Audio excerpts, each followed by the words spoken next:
Muy buenas, bienvenidos a todos a este live que vamos a hacer ahora mismo, este contenido.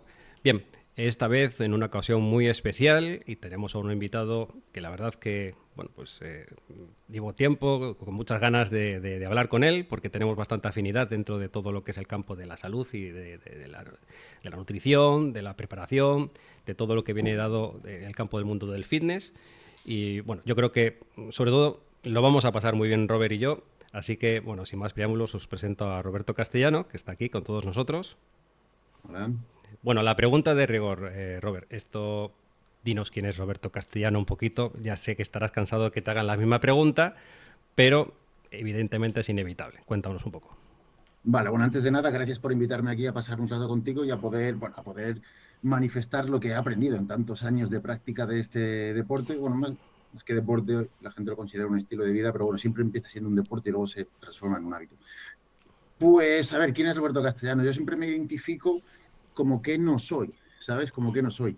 Yo estudié cosas relacionadas con este mundillo, ciencias del deporte, estudié farmacia, estudié el grado superior de nutrición y demás, pero yo creo que a la hora de definirme me tendría que definir como, como, a ver cómo decirlo, como alguien que por mucho que haya visto de teoría, si no lo prueba, no lo cree y no lo identifica, ¿vale? Entonces yo he probado de todo conmigo, evidentemente, y eso tiene sus cosas buenas y sus cosas malas. Entonces, soy un gran experimentador, me gusta, de hecho, participé en la universidad en dos experimentos científicos y demás, o sea, me gusta mucho lo que es la experimentación para luego obtener cierto conocimiento. Y a nivel, digamos, deportivo, porque estoy en este mundo, a mí siempre me encantó la biología, siempre me encantó la fisiología, me encantó mucho o me gustó mucho el culturismo y las artes marciales. Yo empecé haciendo artes marciales y luego, bueno, pues al final me apunté al gimnasio como otra mucha gente para mejorar en las artes marciales y al final, bueno, acabé haciendo deportes de fuerza y de ahí ya me pasé al culturismo. Cuando yo lo hacía, el culturismo era muy poco habitual y bueno, y empecé a competir en mi época junior, que fue quizás la época más floreciente mía, eh, llegando a ser campeón del mundo, lo que se llamaba Mister Universo y demás. Y luego ya pasé a la época, a la categoría senior, hice muy buenos puestos y demás, pero bueno, la vida me acabó arrollando por encima y he sido un competidor de nivel internacional y Uh -huh. demás en amateur, pero no llegué a ser profesional en lo que se considera la federación madre, ¿vale? Sí que llegué a ser profesional en federaciones un poco más secundarias, pero en lo que la gente hoy habla culturismo cuando habla del Olimpia, de Las Vegas y demás, que es la NPC, ahí no llegué a hacer profesional. Estamos hablando, por ejemplo, de la guava, por ejemplo. En la UA, por ejemplo, sí que soy profesional, he competido ahí como profesional y demás. Para ser profesional en la UA tienes que ganar un campeonato del mundo Uh -huh. o análogos. Yo lo gané en el 2018 y como senior, me refiero. Como junior gané en el 2006. Y bueno, y entonces he competido muchísimo a nivel nacional e internacional, muchas competiciones tras de mí, pues desde los 20 años hasta los 40 he estado compitiendo. Sigo en activo, aunque ya me considero retirado, aunque bueno, todavía sigo haciendo alguna aparición. Y básicamente eso, soy una persona que me gusta mucho experimentar el mundo del culturismo, el mundo del deporte en general, y toda mi vida ha estado siempre volcada a ese aspecto. Y algo quiero hacer claro, aunque yo me he dedicado al culturismo, el culturismo abarca otras muchas áreas, porque abarca salud para mantenerte más o menos sano, abarca nutrición, abarca entrenamiento, abarca estilos de vida, abarca incluso psicología. Entonces, al final es un ambiente muy amplio. Entonces, al final te definirías como una persona autodidacta, que evidentemente va sacando sus conclusiones a través de su experiencia y al final, pues ese conocimiento lo va expresando si eres pues, divulgador o que te gusta, bueno, pues un poco enseñar también bajo tu experiencia. Yo creo que al final lo hacemos un poco todos, ¿no? El sacarnos, de cuando tenemos experiencia, pues sacar nuestras propias conclusiones y evidentemente en algunos casos, pues probablemente llegamos a una conclusión de que no todo en este mundo es blanco-negro, que muchas veces todo es gris. Entonces, Sí. claro, hoy día estamos en una sociedad volcados de que todo tiene que ser blanco-negro. Y la verdad es que, por desgracia, no es así. Entonces, yo creo que cuando vas avanzando y va pasando el tiempo, porque para mí la vida son etapas, uno se va dando cuenta de que cuanto más cree que va aprendiendo, más te vas dando cuenta de que no sabes nada. O sea, cada vez tienes que aprender más. Ahí viene el ego y muchas veces en vamos a calificarle, no sé si has dicho al principio que el culturismo no es un deporte o si lo es otro tema que también es bastante controvertido, que no sabemos cómo calificarlo, ¿no? Eso es. En el cual ese ego muchas veces hace pensar a la persona de que ya lo sabe todo. Entonces es un deporte, vamos a calificarlo así, muy egocéntrico, yo, y eso conduce a todo esto. ¿Cómo ves este punto? Pues mira, este punto, el ego en el culturismo es necesario hasta cierto punto, ¿vale? O sea, sin ego, en el deporte, en realidad, yo siempre digo que el ego no es malo. Lo que es malo es cuando se utiliza un ego destructivo, pero el ego yo no considero que sea malo, de hecho considero que para hacer deporte a un cierto nivel tienes que ser egocéntrico. Es decir, si tú ya vas haciendo un deporte y quieres ir a una competición, suponiendo que todos te van a ganar, que todos te pueden ganar, que puedes ser uno más, o sea, teniendo un perfil bajo o un ego muy moderado, evidentemente no te vas a esforzar como el que cree que va por todas y tal. Entonces, el ego y la ambición, que muchas veces van de la mano, se retroalimentan el uno al otro, en el deporte, cuanto más alto estés, más alto lo tienes que tener. El problema es cuando te aleja de la realidad. Y, por ejemplo, en el tema de determinadas prácticas, o de todas, el ego es bastante malo porque las etapas de aprendizaje yo he descubierto que todos los ámbitos son siempre iguales. No tienes ni idea al principio, luego cuando sabes un poco crees que sabes mucho porque ves la parte alta del iceberg y todo Sí, parece muy sencillo y según vas profundizando te das cuenta que lo que tú simplificaste y viste de manera muy sencilla es mucho más complejo y que al final incluso llegas a tener quizás cierta parálisis por análisis porque no sabes por dónde tirar porque hay un pero para todo y no sabes cuantificar qué pero es más importante. Entonces, yo estoy, por ejemplo, en ese punto. Yo a la hora de planificarme para mí una dieta o un entrenamiento dudo mucho porque veo peros a todo y cuando ves peros a todo no ves nada perfecto. Y si no hay nada perfecto, no sabes qué pero elegir. ¿Sabes? Siempre va a haber un coste de oportunidad que si tiras por un lado vas a dejar otras cosas de lado. Entonces, al final, incluso llegas a un punto en el que ya estudiar te da un poco de pereza en el sentido de necesitas estudiar y leer tantísimo para conseguir una cantidad mínima de conocimiento nuevo que casi prefieres ir por otras ramas. Entonces, esto fue lo que me pasó a mí. Yo empecé con el entrenamiento, pero cuando ya vi que necesitaba mucho, pues comprendí o entendí que otras ramas anexas me iban a aportar más: nutrición, suplementación, psicología, hábitos, ciclos circadianos. Luego ya empiezas con temas de NTA que van muy unidos, luego ya empiezas con salud, luego ya empiezas, bueno, y al final acabas sabiendo de muchas cosas, pero el ego en el culturismo es necesario y es el gran problema. Es el gran sí. problema, porque en un deporte donde el cuerpo lo es todo, Ujú. el ego tiene rienda suelta y es muy malo. Pues sí, totalmente de acuerdo. Justamente, em, ¿qué tipo de diferencias ves en el culturismo? No sé si decir de tu época, porque cuando hablas como que ya soy mayor, ¿no? Y yo no para nada te veo mayor, porque quizás como yo soy mayor que tú, pues evidentemente no lo veo así, ¿no? Yo todavía, no sé, te veo joven. Pero, ¿qué diferencias notas de tu época, del culturismo que se veía que en aquella época, a la de ahora, de las redes sociales y de todo esto que hay ahora mismo? ¿Crees que hay diferencia o no la hay? Sí, hay mucha diferencia, sobre todo en el ámbito de que yo cuando hablo siempre como si fuera una persona muy mayor, aunque tengo 40 años, pero Ujú. porque son 20 años ya compitiendo. O sea, la mitad de mi vida la he pasado ya en los escenarios. Entonces, claro, a nivel deportivo sí que soy ya un abuelo, por así decirlo, aunque luego en edad, pues bueno, empecé muy joven. Entonces, yo diferencio sobre todo dos épocas: la pre-COVID Ujú. y la post-COVID. Sí que es cierto que las redes sociales a partir de 2015 aproximadamente fueron marcando una tendencia y una diferencia con Instagram, YouTube y demás. Pero el COVID lo aceleró todo tantísimo y además en el COVID, debido a toda esa aceleración y divulgación, claro, se empezó a unir a este mundillo o a esta práctica muchísima gente porque pasó, debido a las redes sociales, pasamos de entregar un currículum vitae con nuestra experiencia pues, laboral, de estudios y demás, a tener redes sociales, a que la gente nos miraba las redes sociales, las empresas miraban nuestras redes sociales y nosotros nos exponíamos con redes sociales. Entonces, ¿qué pasa? El cuerpo pasó a ser pues una materia prima prácticamente, pasó a ser con lo que nosotros nos identificamos y nos enseñamos y encima con lo que nosotros, mmm, podríamos decir, conseguimos cierto estatus que no se puede conseguir de ninguna otra manera con el físico.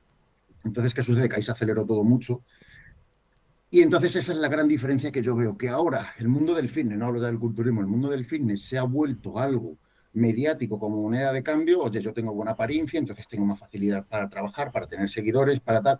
Encima, si esto le unimos la opulencia de, bueno, a mí me va bien en la vida, soy exitoso, entonces la gente me sigue y tengo más facilidad para crear una marca personal y hoy en día todo se mueve casi por marcas personales, mientras que antiguamente no. Antiguamente ibas al gimnasio porque te gustaba levantar pesas, competías en contra de viento y marea porque la gente No estaba estaba bien asociada, visto. No estaba bien visto. estaba un poco asociada como el boxeo, quizás a unas esferas, a unos estratos sociales un poco bajos y Ujú. delictivos. Entonces, de porteros de discoteca, gente que Sí. hacía artes marciales o cosas así. Entonces, tenías que luchar contra muchas cosas y no era una moda como ahora. Entonces, claro, cuando tienes que luchar contra algo, encontrar preparadores es difícil, encontrar gente de tu gremio es difícil, encontrar información era muy Sí, difícil, porque ahora con las redes sociales es automático. sí. Antes no. Bueno, yo creo que los que lo hacíamos desde hace mucho era por devoción y hoy en día es más por inercia. La gente practica este mundillo por inercia más que por devoción. Bueno, entonces, bueno, sí, está claro de que sí estás pensando en que hay un antes y un después. Yo, por ejemplo, soy un poquitito más de la época anterior a la vuestra, una generación anterior. Fíjate que te hablo de la época de Manuel Manchado, que ya son más mayores, de Alfonso Gómez y demás, ¿no? Mincho Malasaosa y demás. Entonces, yo he tenido un poco más de relación con ese con esa generación, ¿no? Que era también otro tipo de culturismo diferente quizás al de vuestra época, ¿no? Esto, entonces, ellos concretamente, los de la generación, digamos, más hacia la mía, no son tanto dado a las redes sociales, porque es muy difícil de que veas a este tipo de personas en redes sociales, realmente, ¿no? Sí. Hay excepciones, como en todo. Pero a nosotros nos cuesta mucho el tema de las redes sociales. Entonces, yo creo que a partir de vuestra generación, eh, yo creo que habéis sido más abiertos y yo creo que al final pues, os ha ido bastante bien, ¿no? En el tema de las redes sociales. No sé si estoy confundido, pero en tu caso específico, ¿no crees que te dio un antes y un después en la época cuando estabas en Más Músculo o no? Sí, bueno, a ver, en realidad, bueno, aclarar que yo vengo precisamente de esa época que tú dices. De hecho, yo con Manuel Manchado he coincidido en ferias, en el mismo stand de Nutritec que nos patrocinaba la misma marca en aquella época y demás. Entonces, yo he aprendido de esa gente y yo empecé con el culturismo de esa gente. Ujú. Y sí que es verdad que ha cambiado mucho. Y sí que es verdad que esa gente, que es, digamos, una década mayor que yo, no ha sabido adaptarse tanto a las redes sociales, Así pero es. por una cuestión muy sencilla. Las redes sociales es que han sido un cambio muy rápido. Sí.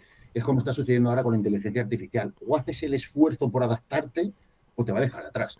Entonces, yo tuve que hacer el esfuerzo, a mí no me gustaba, pero yo tuve que hacer el esfuerzo haciendo vídeos y Ujú. demás por YouTube y todo esto, ¿vale?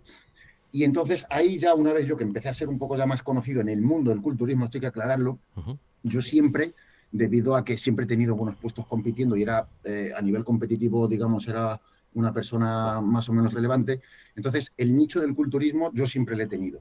Pero claro, no tenía el nicho de la población normal. Y eso me vino con Más Músculo. A mí Más Músculo me llamó al principio para dar una charla formativa a sus empleados, a sus vendedores, y entonces yo bajé allí, les di un seminario de unas 4 o 5 horas, recuerdo, y la verdad es que salió la gente contenta, yo me sentí muy a gusto y entablé amistad con el dueño, ¿no? Ujú. Y entonces a partir de ahí me dijo si colaboraría con ellos y demás. Y sí que es verdad que Más Músculo me abrió al público latinoamericano, que es muy seguido por ellos y tal, y al público no del culturismo, sino del fitness, ¿vale? Porque aunque yo hablo muchas veces usándolos como sinónimos, son dos cosas distintas. Entonces, yo venía del nicho puro y duro del culturismo de competición y bueno, me fui extendiendo hasta el día de hoy que mis clientes son mayoritariamente gente normal, no es competición.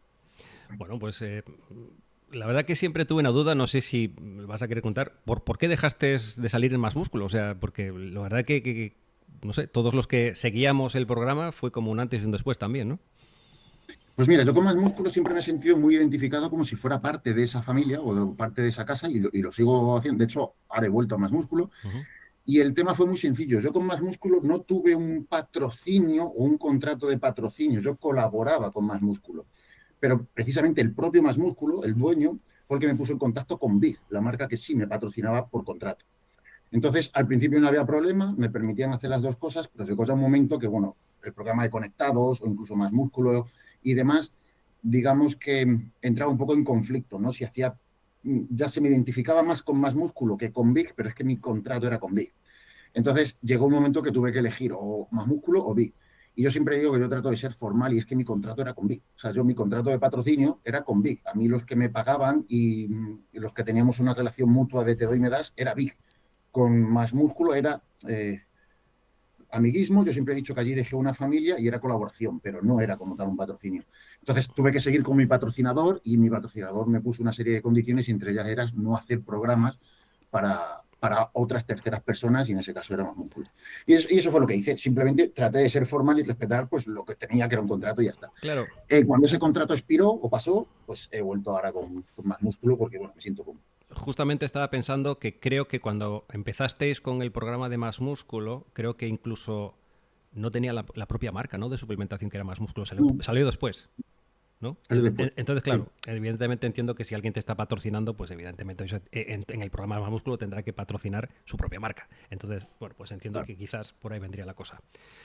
Bueno, esto me gustaría hablando un poco del culturismo de antaño. ¿Quiénes fueron tus referentes en general? O sea, a nivel nacional o a nivel internacional. ¿A quién admirabas tú? ¿Quién te gustaba más que en general?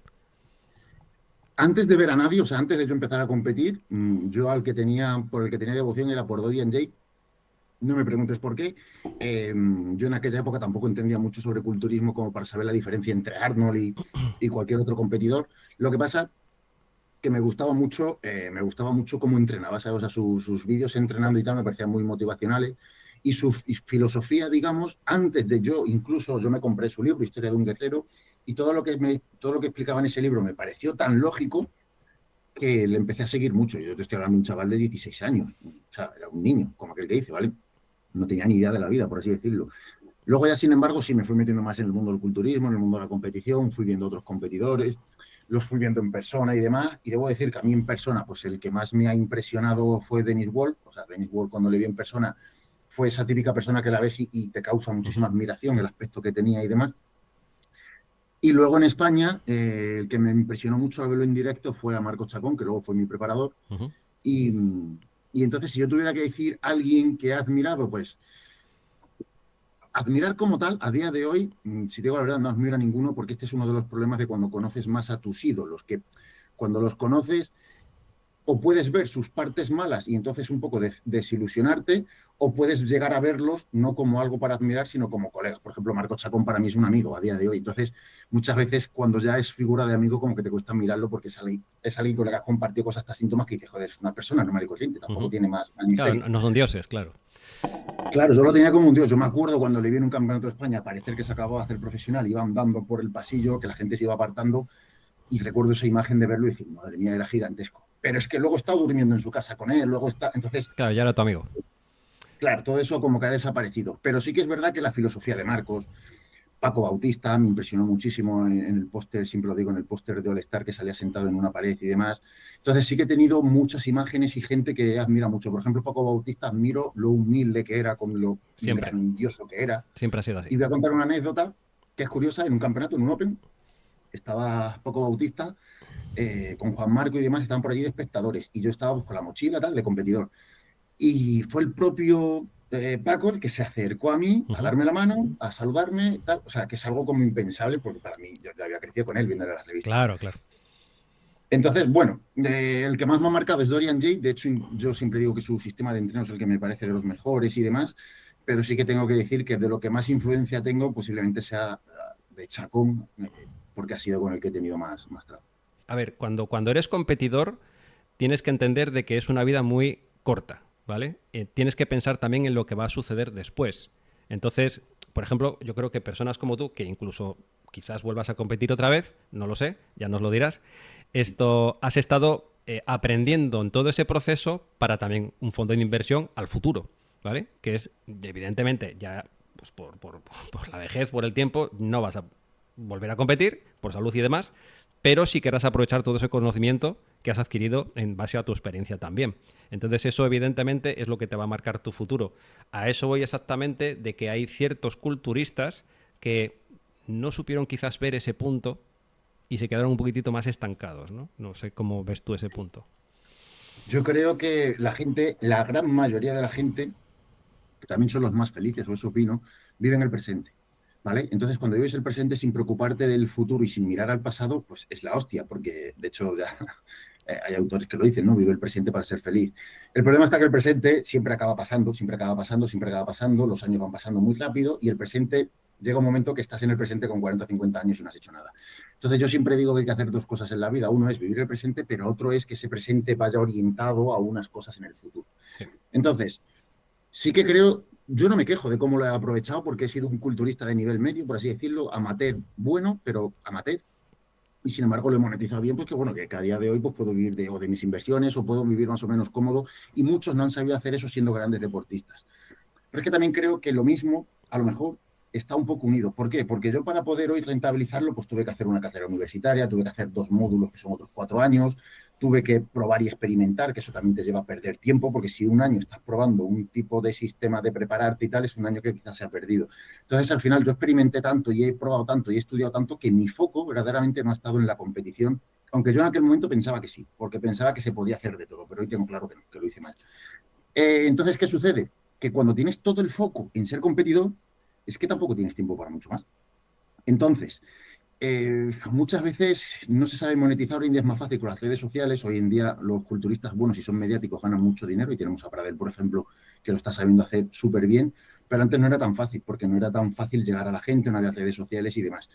Entonces, yo creo que el que solo piense en el presente, el cuerpo pasa, es efímero, además pasa muy rápido Sí, y el futuro es muy largo. El sí, futuro es muy largo porque la carrera deportiva se te acaba con 40, pero es que luego a nuestra generación quizás le queden luego otros 50 o 60 años por delante. sí. Entonces, no saberlo aprovechar, yo no quise ser de esos que no lo supieran aprovechar, yo intento aprovechar todo y no me arrepiento, pero sí que reconozco que el que tenga el foco, por ejemplo, como Josema, muy centrado en él, evidentemente tampoco tiene mucho tiempo para estudiar o probar formas de prepararse o abrir negocios o centrarse en otras cosas. Entonces yo creo que ahí hay Pero que tener la mente muy fría. Pero yo creo que eso también va mucho dado de la personalidad de la persona, porque hay gente que evidentemente es lo que acabas de decir, están tan centrados que es que les da igual el resto. O sea, hay gente que realmente dice, bueno, ok, tengo mi tiempo para comer, entrenar, dormir, lo típico de siempre, ¿no? Pero aparte me interesa vivir el proceso, aprender de ello y estudiar otras cosas para, no sé, por mí mismo, ¿no? Por cultivarte también, no solamente el físico, ¿no? Sino también la mente, ¿no? Que es otro de los puntos que me gustaría entrar luego más tarde, justamente cuando te he comentado que la vida son etapas y que a partir de ciertas edades ya casi no estás tan involucrado al 100% con el tema cuerpo, sino también en el tema de lo que es la mente, ¿no? Eso Sí. uno se va dando cuenta a través de estas etapas, evidentemente. Pero volviendo al caso, me estoy dando cuenta de que Roberto Castillo no es una persona que se basa más bien en la ciencia, ¿no? O sea, no tanto en misticismos tipo religiones, es más bien científico, ¿puede ser o no? Pragmático, diría yo la palabra, ¿sabes? Más pragmático. O sea, la ciencia, yo soy consciente de las limitaciones de la ciencia y cuando dicen el método científico es lo mejor, no, bueno, es lo mejor que tenemos a día de hoy. Tampoco significa que sea perfecto ni que sea lo mejor. De hecho, el método científico te impide poder ver u observar muchas cosas porque todo lo que no esté bajo un método medible, cuantificable y tal, ya no vale como método científico. Entonces, es un limitante tener que pasarlo todo por el método científico. Pero sí que creo o intento ser pragmático. ¿Por qué? Porque, mira, esto sucede mucho cuando veo a los chavales jóvenes hoy en día decir pues, que quieren hacer TRT o que quieren utilizar anabolizantes de por vida o que quieren hacer este tipo de locuras. Yo siempre me planteo y digo, ¿no te has pensado que lo que hoy opinas mañana lo desopinas? O sea, nunca has llegado a ser, quizás esto tenga que ver con el ego, nunca has llegado a ser tan humilde como para decir, oye, que hoy estoy pensando esto porque mañana a lo mejor me doy cuenta que me estoy equivocando y me cambia todo. Entonces, yo, místico y tal poco, la verdad, soy más bien científico y me baso en la ciencia y demás y trato de ser pragmático, es decir, a mí me da igual de dónde venga el conocimiento, cómo y por qué, pero que dé resultados. Y entonces yo he sido muy consciente siempre, eh, porque el primer preparador que tuve me lo hacía ver. De hecho, me puso una vez un ejemplo de un culturista español que dijo en un seminario, dice, tened cuidado con lo que hacéis, dice, porque no puedes ir al banco con el bíceps para que te den una hipoteca para tu casa. Dice, no hay nada más triste que acabar tu carrera deportiva con 40 años y no tener absolutamente nada, ni pareja siquiera. ¿Vale? Entonces, a mí eso me quedó muy marcado cuando yo estaba estudiando en la universidad y dije, joder, es que tienes que ser alguien de provecho aparte de un... o sea, yo siempre he pensado que está el deportista y coges el rol de deportista cuando hay que cogerlo, pero está el rol de ser humano. Y a mí, yo tenía pareja, tenía familia, tenía amigos. En aquella época me gustaban los videojuegos, me encantaban los animales, tenía otras muchas aficiones. Y lo he sabido compaginar, sabido entre comillas. Evidentemente tengo que sacrificar rendimiento deportivo, pero a día de hoy me alegro de haberlo hecho así. Bueno, acabas de decir algo que también trae un poco de cola, porque esto en las redes sociales también es así. Muchas veces se dice, es que para ejercer lo que estás diciendo, tenemos que verlo, ¿no? O sea, yo siempre digo, a ver, yo para mí el conocimiento no está en el bíceps. Puedes llegar a tener un gran conocimiento, incluso puedes llegar a ser un buen preparador. No, es que para ser un buen preparador te tienes que basar en la experiencia y tienes que haber competido y demás. Yo particularmente no estoy de acuerdo, porque conozco grandes preparadores que no han sido competidores. Sí. Entonces, no quiero dar nombres, entonces yo mismo incluso preparo personas y nunca he competido, porque yo me baso en mi conocimiento, en mi experiencia y sobre todo basado en la salud y tengo un procedimiento que es mío personal y bueno, lo hago así y ya está. Pero te quiero decir de que yo creo que no es necesario, o sea, yo creo que el conocimiento realmente no está en a ver, sí es verdad que es tu carta de presentación el físico, lógicamente. Es como el que entra en un gimnasio y no sabe nada y ¿a quién va a elegir? Pues al que ve que está fuerte, ¿no? Evidentemente. No tiene... no hay duda, pero eso no es digamos, una calificación para decir que todo el mundo que está fuerte tiene ese conocimiento, evidentemente. Entonces, bueno, yo no sé si estarás de acuerdo en este punto. Sí, de hecho, yo considero que el culturismo es un deporte muy análogo o un entorno muy análogo en el que hay muchas cosas que no tienen sentido ninguno. Es decir, a los preparadores se les pide que sean médicos, se les pide que sean fisios, se les pide que sean nutricionistas, se les pide que sean entrenadores, se les pide todo. Y eso no pasa en ningún otro área. Es decir, tú ves a un piloto de Fórmula 1 y no te paras a pensar que necesitas saber cómo funciona el motor para ser buen conductor. Es decir, para eso están ya los Hay, técnicos. hay un Para eso están, equipo, hay un equipo. claro, para eso está el equipo detrás. Él solo, digamos, es el que tiene las capacidades de percepción, bueno, de templanza, llamémoslo como quiera, para conducir esa máquina de la mejor manera posible. Pero él no sabe quizás ni cómo funciona, ni cuando embraga, qué coño está haciendo con el... O sea, él no tiene ni idea de cómo funciona su cuerpo, que sería su coche, en este caso. Sí. Entonces, yo creo que aquí la gente confunde mucho, porque mucha gente espera que el gran deportista en el culturismo entienda también todos los procesos que hay detrás, cómo lo hace, cómo no, y verdaderamente a él no le toca entenderlo, le toca ejecutarlo. Y esto Sí. en deportes como ciclismo y tal, todo el mundo lo tiene claro, pero el culturismo es el único deporte donde al practicante se le pide todo o al preparador se le pide todo, que haya sido competidor, que sepa, que no sepa, que no sé qué. Y yo creo que es un gran error. De hecho, yo creo que he sido de los primeros preparadores que ha empezado a incluir los médicos en su discurso, de decir hay que apoyarse a los médicos, hay que ir al médico, porque antes parece que los culturistas odiaban a los médicos, cosa que nunca he llegado a entender, y cada uno tenemos que centrarnos en lo nuestro. Entonces, Exactamente. estoy muy de acuerdo con lo tuyo y creo que se tendría que separar todavía más de lo que está separado. O sea, se tendría que hacer una separación muy clara entre lo que es un preparador, lo que es un deportista y lo que es un médico y un psicólogo y demás. Y nosotros no tendríamos que abarcar todo. Pero también te digo que es que los clientes te piden que abarques todo. O sea, yo como preparador es que me llegan clientes con, oye, Robert, que tengo dolor de cabeza, ¿qué puede ser? Y Claro. te dan ganas de decir, ¿yo qué coño sé? ¿Qué puede ser un dolor de cabeza? ¿A mí qué me cuenta? Yo te estoy poniendo un entreno, una dieta, un tal, dolor de cabeza a urgencias a que te hagan pruebas, El ¿sabes lo que es dolor de problema, cabeza? el problema es que el cliente te paga y entonces te exige. Y te exige que lo hagas todo. Porque claro, si tú le estás derivando que te vas a este o al otro, dices, joder, entonces este no me está solucionando mi problema. Aparte que sabemos que el que se prepara para una competición, pues quema bastante el tema de la preparación, ¿no? Porque sabes que hoy día está contigo, mañana está con otro y veo muchísimos preparadores que están quemados de eso, ¿no? Sí. No sé exactamente tu caso específico, porque dices que también preparas a personas. Yo los que llevan mucha gente preparando, que han sido competidores, siempre me dicen lo mismo. Yo es que ya no voy a preparar a más gente, ya estoy cansado, porque están un poco como decepcionados, ¿no? De la gente en general. Estoy generalizando, evidentemente siempre hay excepciones porque eso es otra cosa que te quería preguntar. ¿Qué satisfacción, o sea, entiendo que como competidor habrás tenido ciertas satisfacciones, sobre todo cuando uno gana, evidentemente, ¿no?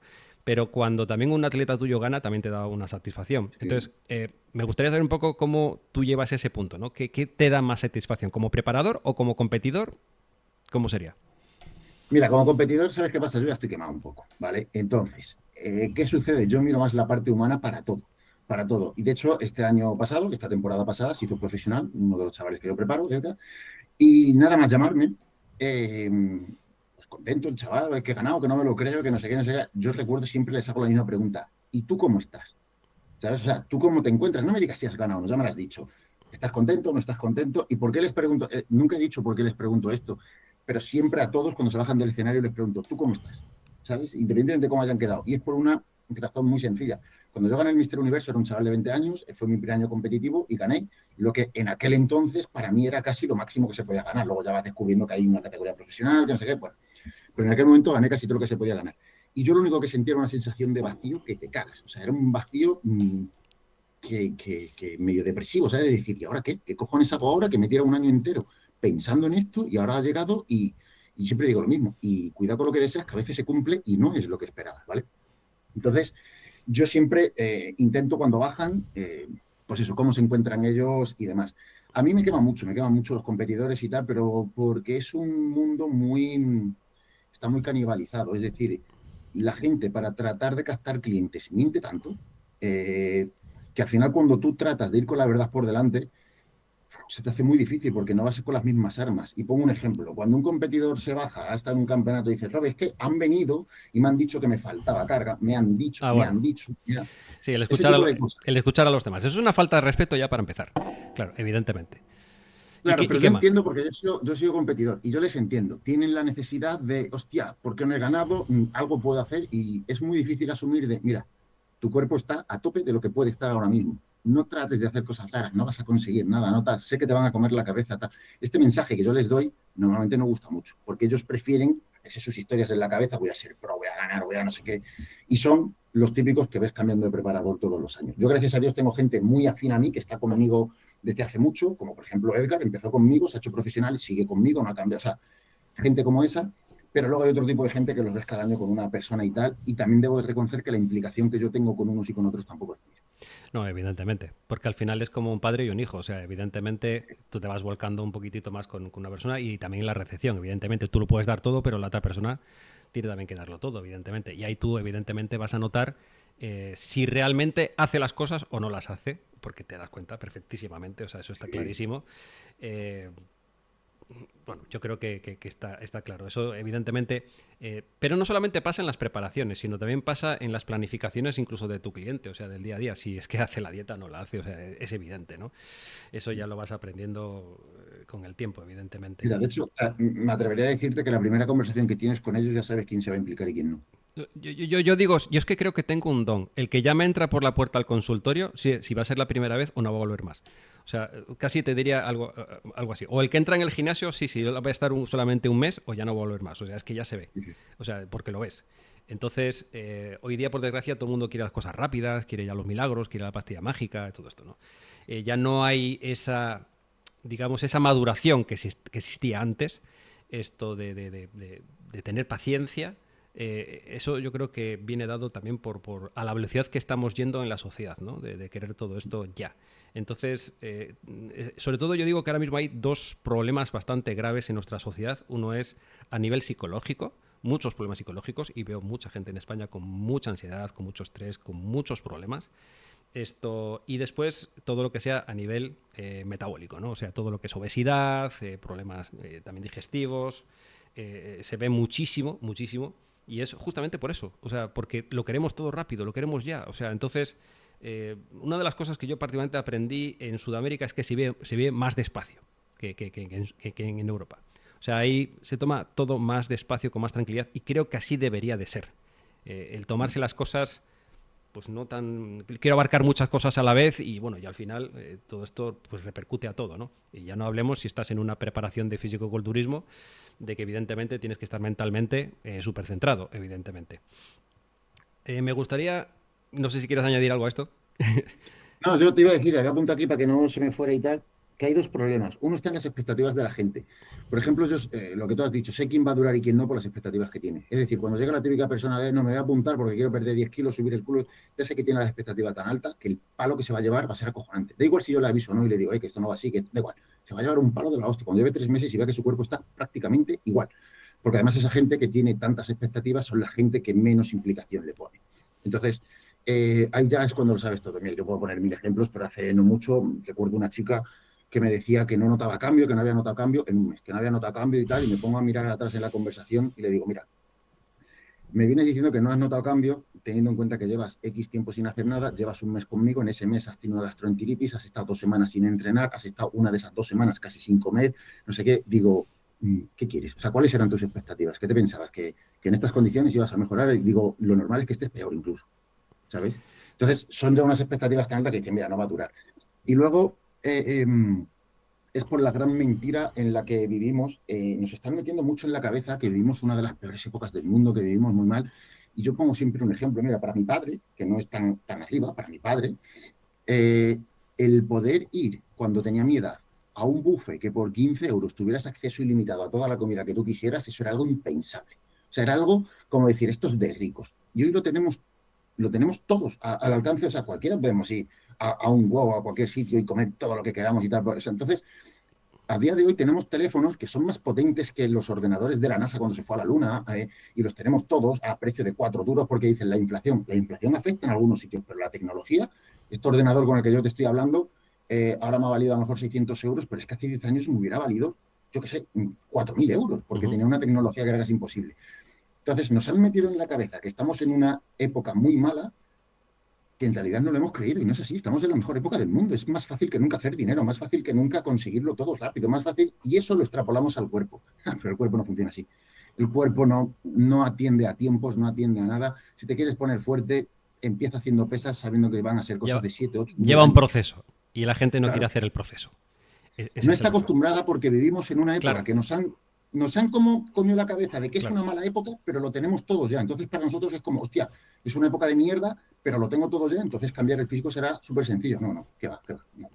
Yo siempre digo que la maduración requiere de tiempo y más todo lo que sea a nivel muscular y ya no hablemos ni de lo que es de competición, porque a mí me vienen jóvenes generalmente y me dicen, bueno, ya llevo entrenando 6 meses, como si fuera mucho, y me estoy planteando en competir. Bueno, por mucha genética que tengas, evidentemente te falta una maduración ya de tiempo, ¿no? Y la gente es eso, no lleva ni un año y ya se está planteando en competir. Entonces, evidentemente, quieren buscar las ventajas que todos ya sabemos, porque creen que eso va a ser lo que les va a marcar la diferencia, hasta cierto punto, evidentemente, pero si no tienes una buena maduración muscular, evidentemente da igual las ventajas que vais a buscar, porque eso después, aparte de que lo vas a perder, te va a pasar factura, evidentemente. Entonces, yo creo que sí, hoy día la generación está buscando el botón mágico. Cuando, vuelvo a repetir, yo soy mayor que tú, en mi generación, la capacidad de sacrificio era creo que bastante mayor en ese sentido que no la de ahora. O sea, porque no nos estábamos planteando en un tiempo, sino yo lo hacía, primero porque me gusta, y después ya veremos si el día de mañana hago esto o hago lo otro. O sea, yo creo que es así, ¿no? Eh, Me gustaría adentrarme en un punto que es sobre tu academia, sobre tus libros. Esto, bueno, por cierto, recomiendo a todo el mundo estar en la academia de Roberto Castellano, porque la verdad, yo he estado en la academia y la verdad que es bastante interesante, sobre todo a todos los que nos gusta el mundo de la salud y del fisicoculturismo, la nutrición en general, es bastante interesante. Y además es un contenido que se va actualizando y, bueno, a los que nos gusta pues todo esto, pues es una referencia, ¿no? Esto también me gustaría, ¿cómo decidiste empezar a escribir libros? O sea, porque es algo que requiere también de mucho tiempo, independientemente de que tengas mucho conocimiento, el plasmarlo en un papel y después decir, lo voy a sacar y vamos a ver qué, ¿no? No sé si te planteas el que mucha gente lo vea o decir, bueno, yo lo hago porque tenía las ganas de hacer un libro y entonces ya lo hago así y ya está, ¿no? No sé cómo te decidiste. Buah, si te contara en realidad por qué empecé, la verdad es que es muy cómico. Yo empecé porque un amigo mío psicólogo vino a casa, se tiró un par de días conmigo y tal, y él escribió un libro y me explicó cómo lo había hecho y tal, y fue, yo creo que el que es competitivo es un poco competitivo en todo, ¿no? Yo por dentro dije, joder, si él ha podido, que no voy a poder escribir un libro, digo, ya ves tú. Y me puse a escribir un libro. Algo que yo pensé que a lo mejor me iba a tirar un año o dos, me di cuenta que me venía súper bien. Yo siempre he sufrido mucho de ansiedad. Me di cuenta que me venía muy bien para relajarme. Yo me ponía con mi ordenador y me ponía a escribir. Leía, corregía, quitaba, ponía, hostia, tenía que investigar, tenía que ver, tenía que hacer todo. Y me di cuenta que las horas se pasaban muertas. Sí, Hostia, me hacía tener un foco. La gente esto no lo puede entender, pero cuando escribes sobre algo que te gusta y te hace estar focalizado y toda la mañana te tiras claro. en algo y se pasa el tiempo así, hostia, engancha. ¿Qué sucede? Que escribí el primer libro, que fue el de nutrición, pero tuve muchos problemas para el tema de la edición, o sea, es el primero. Entonces, para el tema de publicarlo, para el tema de todo, y me decepcionó bastante. Y lo dejé aparcado. De hecho, yo lo escribí y no se publicó hasta un año y pico después. O sea, lo dejé ahí. ¿Ese, ¿Por qué? Porque ese sería concretamente el de hipertrofia versus salud o sería otro? eso, ese es, Ah, ok, ese, ok, ok, vale. Ese fue el ese primero es. que hemos visto en Amazon, ¿no? Eso es. Vale. Entonces, ese fue el primero que escribí. Y bueno, pues tiene muchos fallos. Incluso si lo lees, te darás cuenta que soy un poco yo, que mezclo muchas ideas de golpe, o aunque intenté estructurarlo bien y tal, pero luego ya tuve que aprender sobre escritura y sobre varias cosas. Y entonces me enganchó bastante y luego dije, joder, venga, voy a hacer otro mmm, sobre algo que yo veía en las redes que había mucha confusión y era los entrenamientos de pierna en la mujer. Pero claro, hacer un libro sobre entrenamiento de pierna en la mujer no tiene ningún tipo de nicho. Entonces hice entrenamiento de pierna en general y lo dividí en hombres, mujeres y deportes de resistencia. Salieron 600 páginas y te puedes creer que yo, según leía ese libro, le decía a mi pareja, le decía, joder, digo, si es que yo mismo estoy aprendiendo con las cosas que yo mismo he escrito, ¿sabes? Porque luego se te olvidan muchas cosas y tal. Y entonces escribir libros me hace tener los conocimientos muy asentados. Si eres capaz de redactarlo, eres capaz de tenerlo organizado en la cabeza. Y entonces luego, cuando vi que se me daba bien y que me gustaba mucho, yo todos los días he hecho 2, 3 horas a escribir. Es lo primero que hago todos los días porque me despeja, me distrae y demás. Y entonces, bueno, tengo un montón de libros escritos. Hoy mismo ya me han mandado uno corregido para la edición y tal, que tiene que ver con los péptidos, que están muy de moda, que se va, pues, saldrá a la venta no tardando mucho. Y me vale porque me propuse que todo lo que yo sabía, joder, es que yo me he tirado muchas horas delante del ordenador y de libros para intentar aprender. Y dije, ¿por qué no lo plasmas todo en tu nicho, para la gente del culturismo? Y eso es lo que estoy haciendo, plasmar todo lo que sé para mi nicho. La verdad que es que a mí particularmente el libro que hiciste sí me gustó, porque hay pocos libros que pongan un conocimiento, digamos, pues de lo que nos gusta, ¿no? De los que estamos en este mundo, que sea tan claro, digamos, y que no le dé tantas vueltas a las cosas. Entonces me parece, bueno, la verdad que bastante interesante. De hecho, vamos a poner abajo el link y la fotografía. Y después exactamente te iba a decir que he visto que también has sacado ciertos libros de entrenamiento, como el que me acabas de decir, de entrenamiento de piernas y demás. Pero tú no crees que entrar, para mí, no hay un tema más controversial hoy día que hablar de entrenamiento. Porque lo que tú dices que es blanco, otro va a decir que es negro. O sea, yo creo que ya se ha dado tantas vueltas a todo lo que es el entrenamiento, de que entrenamiento basado en la hipertrofia, por ejemplo, ¿no? O sea, de que esto es mejor, de que esto es peor, que el heavy duty, que... O sea, es entrar en una Sí, guerra de opiniones, ¿no? ¿sabes qué pasa? Es una guerra de opiniones entre gente que habla muy por encima sobre cosas que ni entienden. Te explico. Por ejemplo, el entrenamiento este de pierna, el libro, tiene una parte de fisiología para que todos entendamos qué es el estrés mecánico, el estrés metabólico, o sea, para que podamos entender todos los principios del entrenamiento que la gente se sigue liando con intensidad. O sea, el simple término de intensidad la gente lo sigue liando, todavía se sigue confundiendo y demás.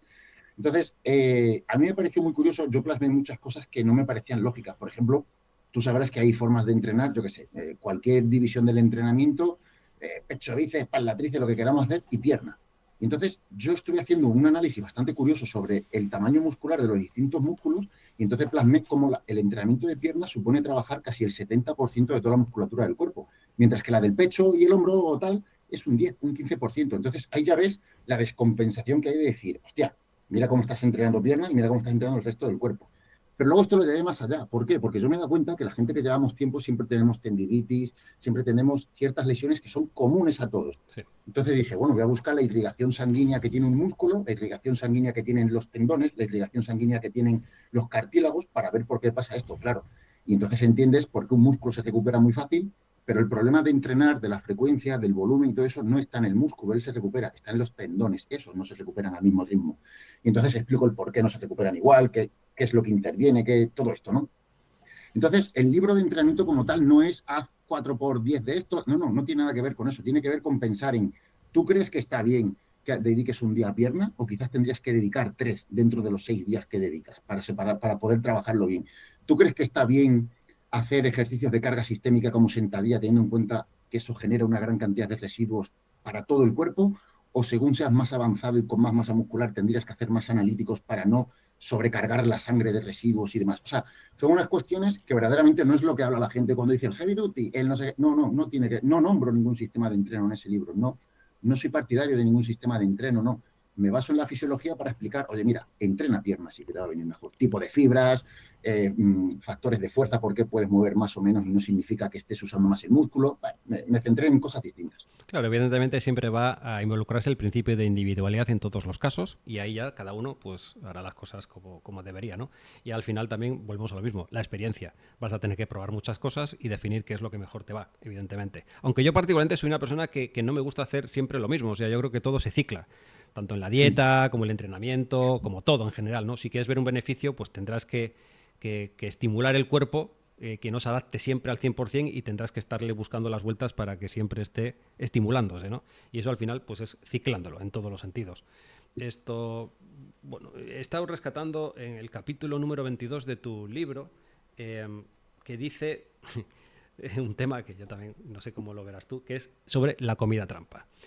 Esto, bueno, pues ¿cómo ves eso? O sea, ¿cómo ves el tema de la comida trampa? Si eres partidario, ya sé que evidentemente va a depender del objetivo, pero bueno, esto quizás el tema de las cargas, de las descargas de los carbohidratos o incluso de las proteínas son las que te ayuden a todo este proceso, ¿no? No sé, dime un poco. Vale.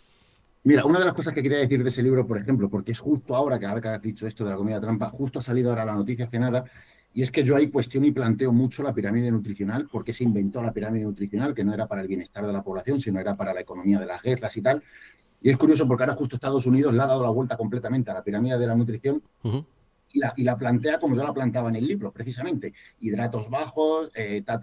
Entonces, me parece curioso porque un libro que yo escribí hace 2 años y pico, tres, ahora Estados Unidos viene a decir eso, que toda esa pirámide nutricional que llevamos años escuchando que era Sí, una falacia, que sí. verdaderamente fue así. Entonces, hay muchos mitos todavía a día de hoy en la dieta o en la nutrición, aunque sepamos que sabemos todo, hay muchos mitos todavía y muchas cosas que no sabemos los porqués. Entonces, por ejemplo, con esto de la comida trampa, cuando hablamos, mira, la terminología que utilizamos con las palabras es muy relevante para cómo la vemos. Y yo siempre que alguien me habla de comida trampa, digo, vale, ya estás aludiendo comida trampa como que es hacer trampa, como que es algo malo, como un significado peyorativo para algo que no es así. Yo prefiero llamado comida libre. ¿Y por qué le digo a los clientes es comida libre? No significa que tengas que guasear, no significa que tengas que comer hasta que reviente, significa que tienes que dejar libertad para que tu cerebro elija lo que le apetece en ese momento. Pero eso no significa que te tengas que cargar todo lo anterior. Yo soy muy partidario de comidas libres y no una ni dos a la semana, se pueden meter más según el periodo, pero eliminando el concepto de comida trampa, no es hacer trampa, es liberar la cabeza. Entonces, un ejemplo, imagínate que yo tengo pasta con pescado para cenar. Bueno, pues ¿por qué no voy a poder comer a lo mejor un bocadillo con unos filetes y un poco de pimientos asados y tal? El típico bocadillo de carne con pimientos asados de toda la vida. No tiene nada de malo, nutricionalmente es muy parecido, pero es una comida libre, mi cabeza se ha liberado. Entonces yo soy partidario de hacer eso, comidas libres, pero comidas guarras, yo las hago, comidas trampas, yo las hago, pero tenemos que reconocer que no es lo mejor para nuestro cuerpo. Ni los procesados son lo mejor, ni meterle 3.000 calorías de golpe son lo mejor. De hecho, yo siempre digo una cosa es lo que yo haga porque me apetece, pero luego mira las consecuencias. Tengo hernia de hiato, tengo ciertas consecuencias de haber hecho eso que me apetece. Entonces, a la hora de aconsejar comidas libres, sí, y soy muy partidario de ellas. Aparte, aprovechando la vida social, si tú tienes que hacer un refit, no te obligues a comer 200 de arroz con 400 de carne porque es un refit. Sal con tu pareja, disfrútalo y pide un plato de pasta en cualquier sitio, pide algo que te apetezca y que más o menos sea sano. Pero yo creo que la relación con la comida es muy mala hoy en día y primero tenemos que tratar esa relación, porque si tú tienes buena relación con la comida, no hay comida trampa, hay comida libre. ¿Sabes lo que pasa? De que yo, por ejemplo, en ese punto voy más a lo sobreseguro. Tú le puedes dar toda la explicación que quieras a tu cliente, en este caso, para que todo el concepto que me acabas de explicar, pero probablemente ellos lo van a interpretar como voy a comer lo que me dé la gana. Entonces, Sí. qué es lo que sucede? De que si tú estás en un planteamiento, en un objetivo, por una sola comida que hagas mal, probablemente después haya un rebote y des 5 pasos atrás otra vez. Entonces, a mí si me preguntan comida trampa, dependiendo del objetivo y de la persona, digo, no, yo no soy partidario de hacer comida trampa, porque entonces me aseguro de que haga las cosas correctamente. Y si la ha cagado, como solemos decir, la ha cagado él, no porque yo se lo haya dicho. Entonces yo particularmente ahí me ahorro de problemas y le digo, no, lo vas a hacer así y no hay comida trampa. Vuelvo a repetir que todo es un matiz, ¿no? Como tú bien sabes perfectamente, todo no es blanco-negro. Depende de la persona. Pero generalmente yo para salvaguardarme las espaldas digo, no, lo hacemos tal cual porque no quiero que haya después problemas. ¿Ves cómo cada uno tenemos nuestro concepto también de todos estos Y detalles, no? incluso podemos meter cosas de otros sitios. Mira, yo, por ejemplo, con el tema de las prohibiciones, con el tema de este tipo, esto es muy controvertido siempre, lo de las comidas trampas y demás. Yo hay una cosa que siempre he opinado y luego la psicología esto lo ha demostrado varias veces. En el momento que a ti te dicen no aprietes el botón rojo, lo primero que quieres hacer es apretar el puto botón rojo. Entonces, y esto se hizo el experimento con el típico experimento del oso, ¿no? De no pienses en un oso. Entonces, ¿qué sucede? Yo he descubierto que cuando a la gente le dices no puedes hacer comida libre, están todo el puto día pensando en la comida libre. Entonces, por eso soy un poco más laxo, porque a mí me ha pasado. A mí cuando me han dicho mis preparadores, no puedes saltarte la dieta. Escucha, cualquier excusa era buena para saltarme, cualquier excusa. Sin embargo, ahora que estoy de descanso, que podría saltarme lo que me diera la gana, porque para eso estoy descansando, créeme que estoy haciendo la dieta quizás más estricta que cuando no tenía que hacerla estricta. ¿Por qué? Porque tengo la libertad de, ahora no me la salto, porque sé que luego me la puedo saltar. Pero claro, si tú a alguien le dices, el domingo puedes hacer una comida libre, está deseando que llegue toda la semana esa comida libre. De hecho, se les genera hasta un trastorno, ¿sabes?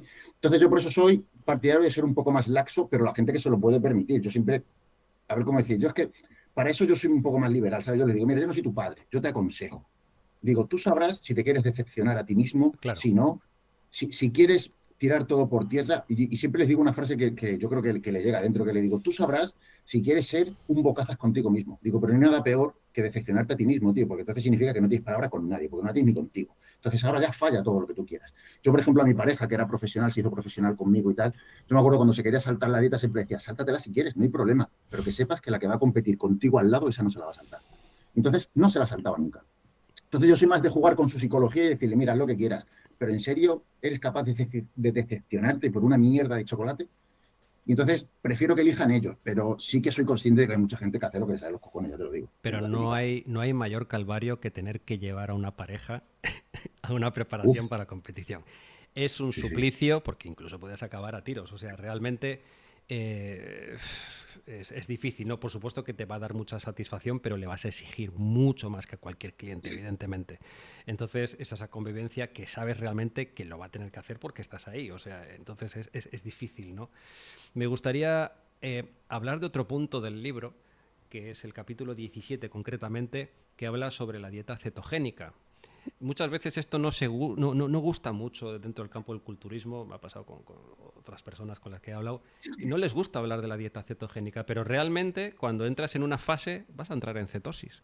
Entonces, ya no hablemos en este caso de la competición, sino evidentemente de tu opinión de este capítulo 17, concretamente de la dieta cetogénica que tan está de moda hoy día. Pues, ¿qué opinas sobre esto? Verás, la dieta cetogénica yo le veo muchas utilidades y usos, pero considero que para los deportistas no es la mejor dieta. El tema está entonces cuando me dicen, joder, pero tú dices que te preparas con dieta cetogénica. Siempre yo lo hago así, yo me preparo con dieta cetogénica porque al tener cuerpos cetónicos por el cuerpo, la sensación de hambre y letargia y tal se te va. O sea, yo me siento más cómodo en cetosis. Pero hay una cosa que tenemos que tener en cuenta. Cuando yo hablo de dieta cetogénica, hablo de estar en dieta cetogénica 5, 6, 7 días y luego hacer una carga de hidratos de carbono. De manera que puedo entrenar porque he metido hidratos de carbono o glucógeno en los músculos. Y aparte, el músculo solo gasta el glucógeno cuando le entrenas. Entonces, yo lo suelo dividir de lunes a viernes, dieta cetogénica sin hidratos, y luego el fin de semana cargo, ¿vale? Y aparte es cuando descanso. Entonces el lunes amanezco con los depósitos de glucógeno muscular más o menos llenos. Yo lo hago así, me resulta súper cómodo. Mucha de la gente que lo ha probado conmigo también le resulta cómodo. Pero hay gente que no, porque viene acostumbrada desde su infancia a vivir siempre dependiente de los hidratos de carbono, Ujú. entonces tiene un metabolismo muy, Muy muy lúcido. dependiente, sí, Claro, sí. pues bueno, pues hay que adaptarlo a ellos. Yo creo que al final, cuando hablamos de ser humano en general, pero no nos damos cuenta que yo que sé, que los chinos han tenido una evolución muy distinta que los africanos y eso es muy distinta que los noruegos y eso es muy distinta que los canadienses. Entonces, al final, lo que esto llevado a nosotros en pequeño, hemos evolucionado en unas familias con unas costumbres nutricionales muy variables, muy distintas. Entonces, creo que hay que adaptarlo un poco a eso. Yo, sinceramente, no creo que la dieta cetogénica sea mejor per se que una dieta normal o una dieta alta en hidratos sea peor per se que una dieta tal. Todo depende del contexto. Entonces, creo que hay que adaptarlo al contexto. Yo no conozco a nadie, cuando hablan de la evolución, de que antiguamente evolucionamos con dietas cetogénicas y tal, yo no conocía o no creo que existiera la típica tribu que ve una higuera y dice, no, no voy a comer higos porque tienen hidratos de carbono. Se ponían hasta arriba de higos porque era lo que podía y ya está. Entonces, ¿qué quiero decir con esto? El cuerpo ha evolucionado para ser eficiente con todo. Dieta cetogénica, dieta mediterránea, dieta paleo, dieta carnívora, dieta... Es eficiente con todo. Lo único, tienes que saber eh, no generar carencias, porque es muy fácil, si no comes determinados grupos alimenticios, generar carencias. Claro, evidentemente cuando estás en una dieta cetogénica también va a involucrarse dependiendo de cuánto tiempo vayas a dar en ella. Claro. Entonces, ahí sí ya habría procesos a nivel hormonal y demás, o carencias, pero en tu caso específico, por ejemplo, cuando te estabas presentando para una competición, yo siempre, y creo que vamos a coincidir, lo más duro de todo no es el entrenamiento, sino es evidentemente la dieta, ¿no? O sea, el estar comiendo cada X horas, el no entrar en un catabolismo. Sí. ¿Qué fase era la que peor llevabas? O sea, la parte, digamos, de volumen, más de definición, tenías mucha recepción a la insulina a través del carbohidrato. Yo siempre, la parte que peor he llevado con diferencia, yo siempre funciono bien con pocos hidratos, ¿vale? Entonces yo por eso hacer dietas cetogénicas y demás nunca me ha costado y nunca me ha parecido algo dificultoso. También debo decir que la dieta cetogénica, la gente, o sea, si vamos al doctor Atkins y tal, que fueron los que la inventaron, era un proceso hasta llegar a una dieta normal equilibrada, ¿vale? Era un proceso inicial, no era para estar de por vida, que luego la gente Claro. lo ha radicalizado a estar siempre en dieta cetogénica. No, Ujú. Atkins no te decía eso, Duncan tampoco te decía eso, era una manera de educarte y empezaba por limpiar todo, pues bueno, pues eliminar, venga, todo. todo el glucógeno que no hace falta, retención de líquidos y demás. Pero esto es importante recalcarlo porque si tú te lees el libro del doctor Atkin, no tiene nada que ver con lo que los nuevos gurús están diciendo de dieta cetogénica, son cosas muy distintas. Yo a mí lo que siempre me ha costado más son las dietas de volumen, porque al final pasar hambre es una sensación que si te acostumbras, la pasas, pero tu cuerpo está cómodo. Es decir, no hay nada peor que moverte empachado, El moverte estrés con metabólico. dificultad. Ese estrés Con metabólico que dificultad. tienes que comer, que tienes que comer. Yo justamente una de las cosas que admiraba de Paco es la capacidad que tenía de comer. O sea, Sí, esas cantidades industriales que evidentemente el cuerpo te requiere para llegar a ese punto, evidentemente. Yo creo que eso es lo más duro del culturismo y por eso yo creo que hoy día vemos la categoría de lo que es culturismo más mermada, ¿no? Aparte de que han salido esas categorías, aparte, ¿no? La Classic, el Physique, entonces ya el culturismo de toda la vida ha dado un paso atrás. Quizás dicen para dibujarlo por temas de salud, porque evidentemente el estrés metabólico, el comer tanto, te machaca. O sea, realmente yo para mí, por calificar el culturismo como deporte, solamente hay uno que está por encima en cuanto a esa capacidad de sufrimiento de comer, comer, comer, ¿no? Que es el sumo, concretamente. El sumo es bestial. O sea, yo es lo que, de todo lo que conozco, es lo más extremo, ¿no? Pero evidentemente el culturismo, ya incluso si hablamos pro, eh, yo creo que esas comidas, no sé si habrás visto ese vídeo de Jake Cutler, justamente, que antes estábamos hablando de él, que estaba comentando todo lo que comía. O sea, a mí me parece incluso hasta difícil de creer que comía 100 huevos al día, o sea, que comía no sé cuántos kilos de pollo, bueno, no sé, para su preparación del año 2006. Además es una entrevista que hizo con Dave Palumbo, que la he visto ahora, que hablan incluso también de química y demás, y es que me parece un poco exagerado todo lo que estaba diciendo, ¿no? Pero tampoco tiene por qué mentir. Entonces yo digo, ¿cómo un cuerpo puede aguantar esos extremos realmente, ¿no? Entonces yo digo, claro, es lo que te marca la diferencia de estar arriba al resto para llegar a ese extremo realmente. Porque si hablamos de gente extrema, justamente yo te estaba comentando, Dorian, Ronnie Coleman y Jake Cutler son personas que tienen algo afín, que son gente que son inquebrantables. O sea, es gente súper tranquila, pues ya sabes que el estrés metabólico, el comer, comer, comer, también te altera a nivel psicológico, evidentemente, pero que esta gente, esa capacidad, digamos, estatus de campeón lo llevan total. O sea, yo creo que el que gana en Olimpia es una persona que es súper tranquila. Incluso el actual campeón, Derek, yo le veo una persona súper tranquila, que es lo que tienen todos en común. No sé si estás de acuerdo en este punto. sí, sí, de hecho, el sistema nervioso, mira, para tener un cuerpo muy grande, de hecho, solo tienes que ir a la naturaleza. Tú vas a la naturaleza y el perro chiquitillo está siempre activo, es muy pesado, y el perro grandullón está siempre tumbado y es muy tranquilo. O sea, siempre los metabolismos están muy claros cómo son, y si tú quieres ser grande, tienes que tener un metabolismo hecho para que el sistema nervioso parasimpático esté predominando todo el día. Y son esta gente tranquila, sosegada, que les llega una carta de Hacienda y ni la abren. Bueno, pues ese tipo de gente vive muy bien y es lo mejor para crecer.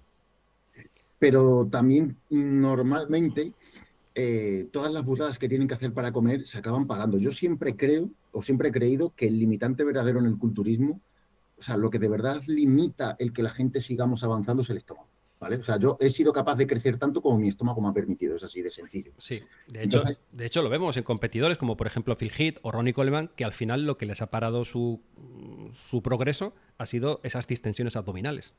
sí, sí. Claro, es que al final estar comiendo tantísimo siempre es muy duro a nivel psicológico y es un coñazo. Porque incluso en definiciones tienes que estar comiendo cantidades muy grandes que sí, tienes hambre. Y esto yo creo que es lo peor, el hecho de tener hambre pero estar empachado, ¿sabes? O sea, es algo, una sensación súper rara.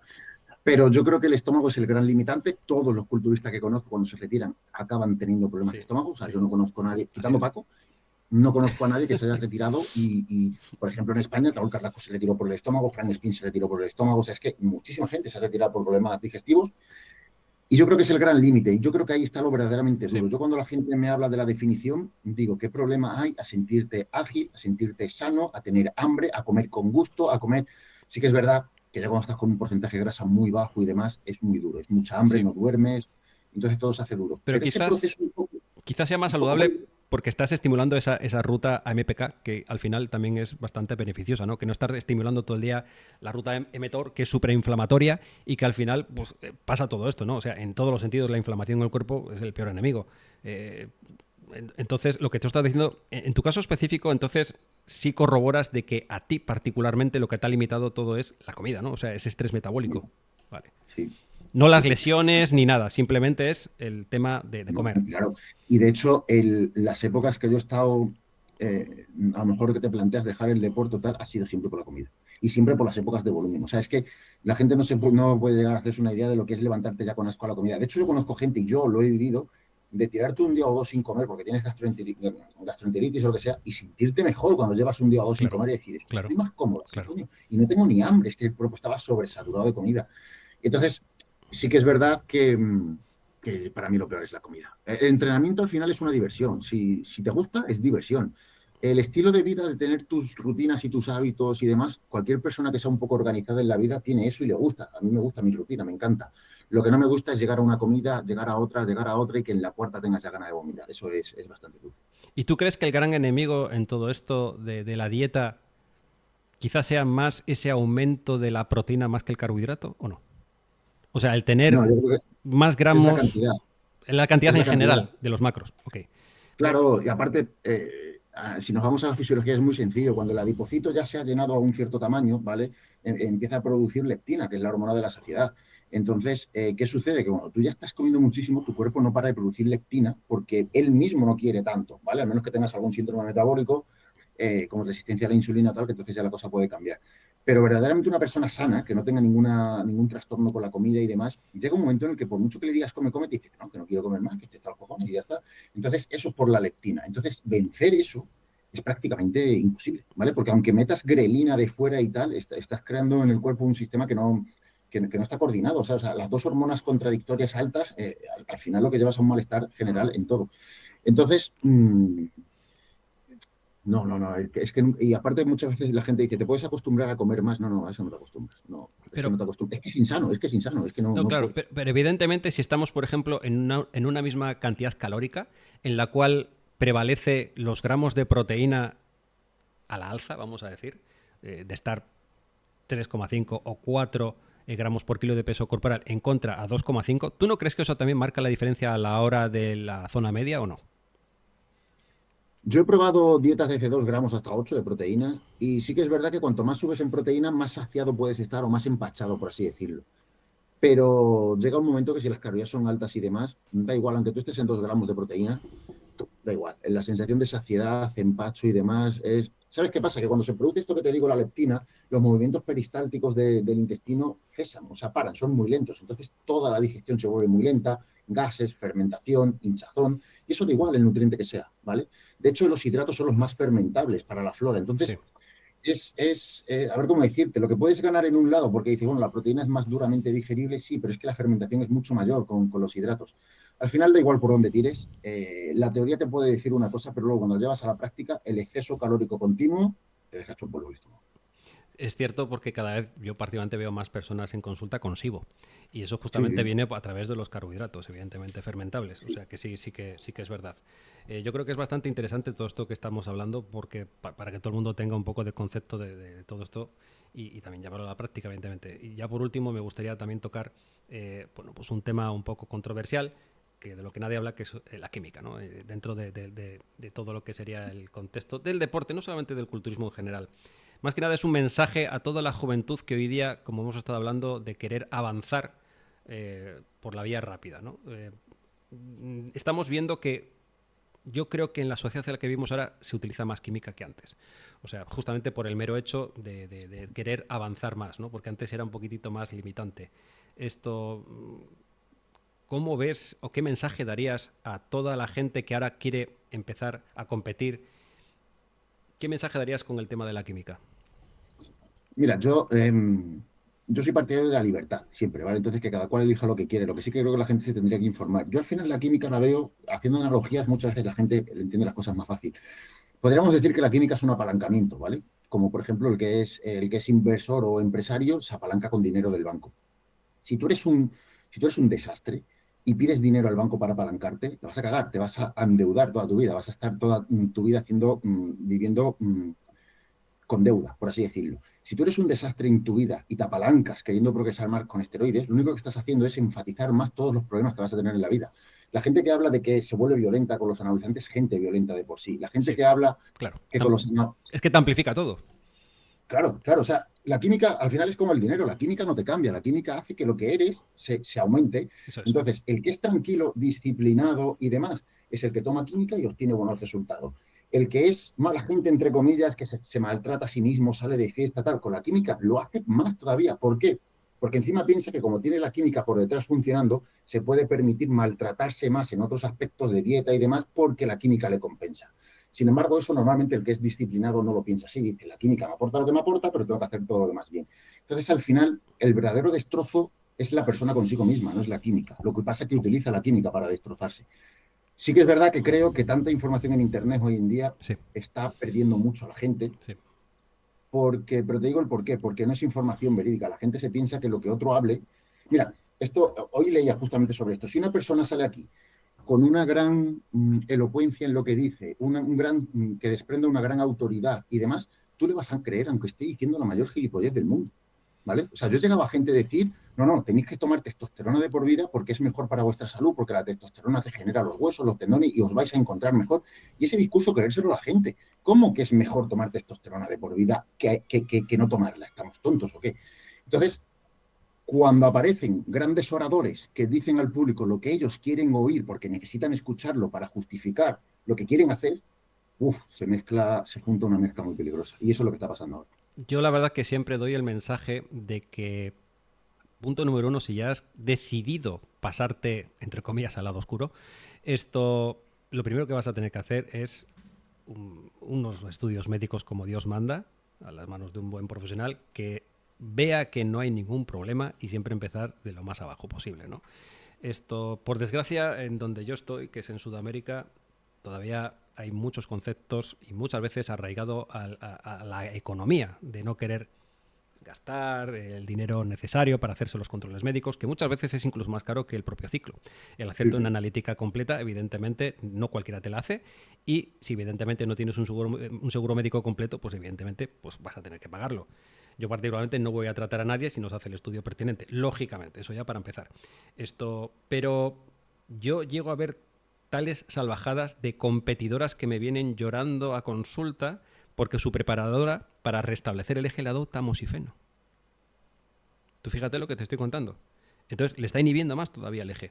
Entonces, ese es el tipo de preparadores que hay hoy. O sea, de que como ha sido un competidor, supuestamente, por esa imagen, a lo que estábamos hablando antes, ya es como una autoridad y lo que me diga va a misa. Entonces, todo lo que le va a decir a esa persona lo va a hacer, independientemente de que esté bien o está mal. Evidentemente, lo que yo digo siempre es que el día que tengas problemas, te vas a ir donde esa persona y te vas a decir, yo no sé nada. Te tendrás que ir a tu médico para que te vuelva a restablecer el eje, que es lo que yo particularmente veo todos los días, ¿no? Entonces, ese es el mensaje que yo particularmente me gusta dar de que se asesore la gente bien y sobre todo a nivel médico porque cuerpo solamente tenemos uno y al final el envenenarlo o el masacrarlo de esa manera es muy triste, ¿no? Por negligencia al final.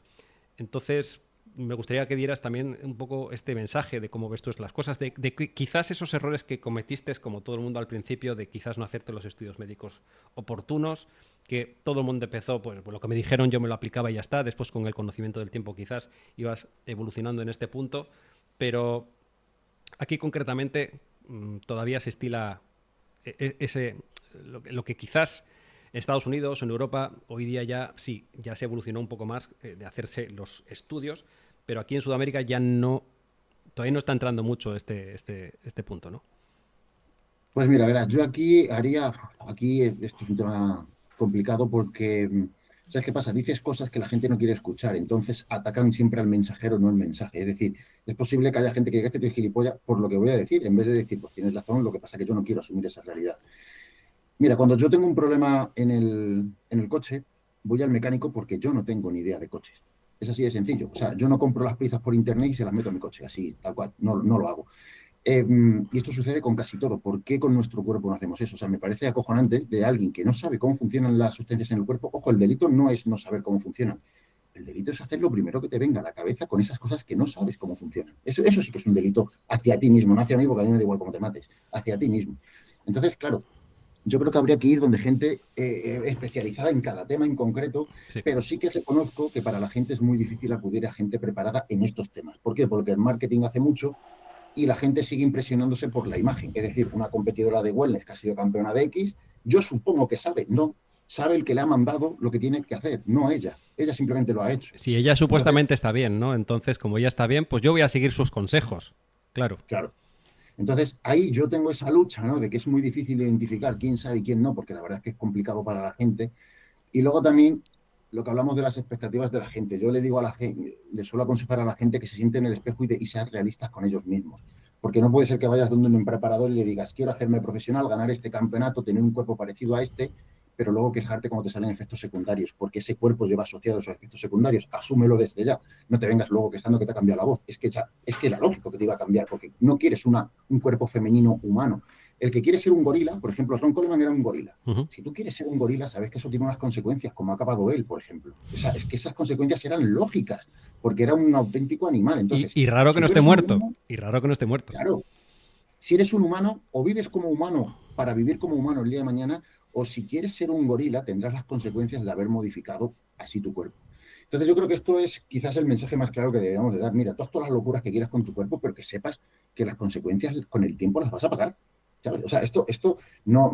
Hay unos intereses que vas a tener que pagar, y te lo digo yo que los estoy pagando, pero yo sabía que los iba a pagar.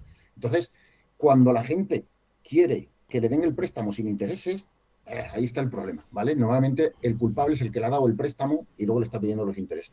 Entonces creo que aquí hay un doble problema, que es lo que quiere la gente y que luego hay otra gente que se aprovecha diciéndote tranquilo, que yo controlo, yo te sé llevar, yo tal, y luego en el fondo no, ¿vale? Todos tenemos que tener claro nuestro límite hasta aquí sí o aquí no.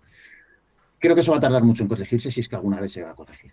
Pues sí, la verdad es que yo creo que va a ser difícil, pero bueno, el mensaje ahí queda y evidentemente cada uno al final pues no será porque no se le ha dicho, sino evidentemente antes era diferente porque yo no lo sabía, entonces bueno, caí y ya está, pero hoy día ya no hay perdón, porque si se te está diciendo, evidentemente ya después si caes es porque tú quieres, o sea, eso está clarísimo. Y ese mensaje es lo primero que hay que decir a la persona que ya quiere empezar con este tema, ¿no? Que evidentemente, vuelvo a repetir, o sea, nosotros no estamos incentivando a la gente para que lo haga. O sea, uno lo hace porque quiere, eso ya para empezar, pero dentro de un control, pues por lo menos que haga las cosas lo más inteligente posible, evidentemente. Claro, incluso mira, mi expareja, que era profesional, se hizo profesional en Figur, la preparaba yo y tal, y cuando se hizo profesional, yo, que era su pareja, claro, yo tenía ahí un dilema moral como pareja y como Claro. preparador. Yo como preparador, recuerdo que le dije, escucha, piénsate bien lo que haces, porque coger ese carnet es pasar a un punto que te vas a destrozar a ti mismo. ¿Qué decidió? Coger el carnet, pero en vez de competir en body, bueno, en figure y tal, que es la misma categoría, se pasó a wellness, ¿vale? ¿Qué sucedió? La categoría wellness luego ya se volvió tan bestia y tan radical que tampoco encajaba ahí. ¿Qué hizo? Lo dejó.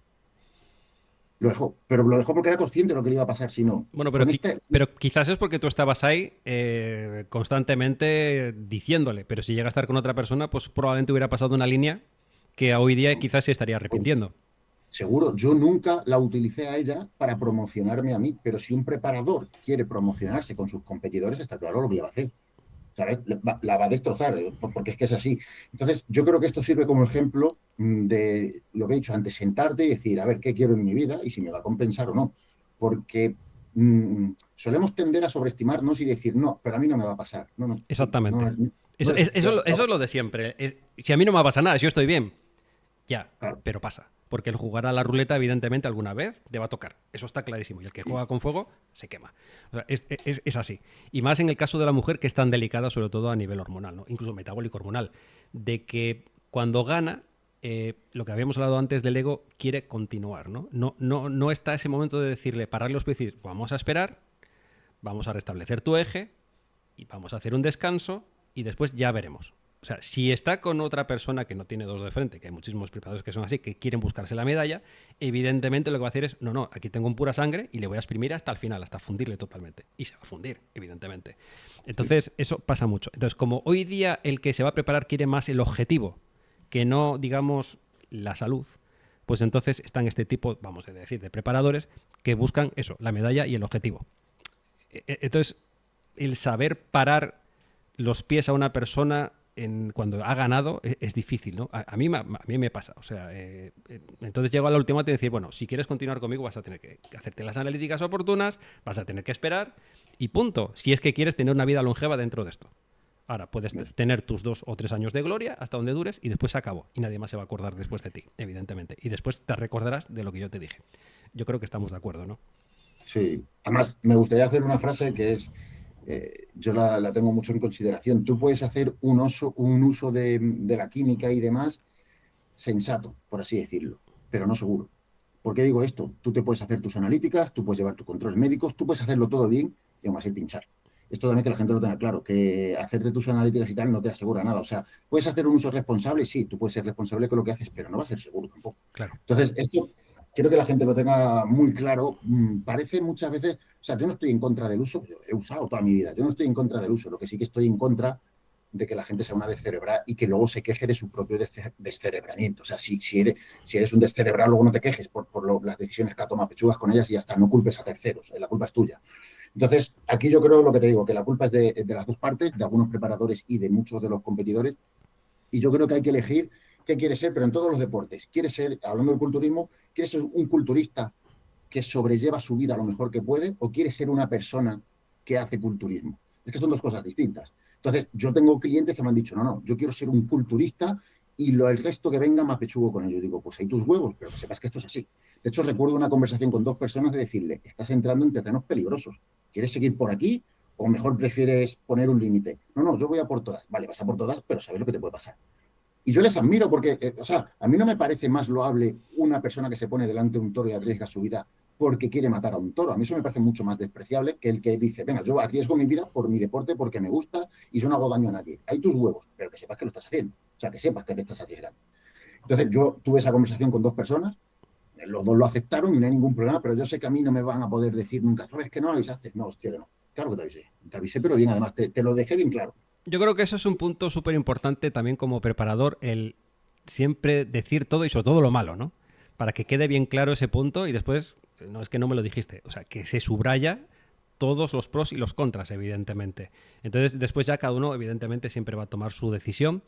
Esto, y bueno, esto es así. O sea, el problema es no decirle y que caiga justamente en eso, ¿no? O sea, eso la verdad que yo particularmente no me considero preparador, sino simplemente es un hobby. Yo me dedico, evidentemente, más al tema de la salud, pero siempre me gustó el tema del fisicoculturismo y demás y llevar ese conocimiento a lo que sería, digamos, como yo lo veo, ¿no?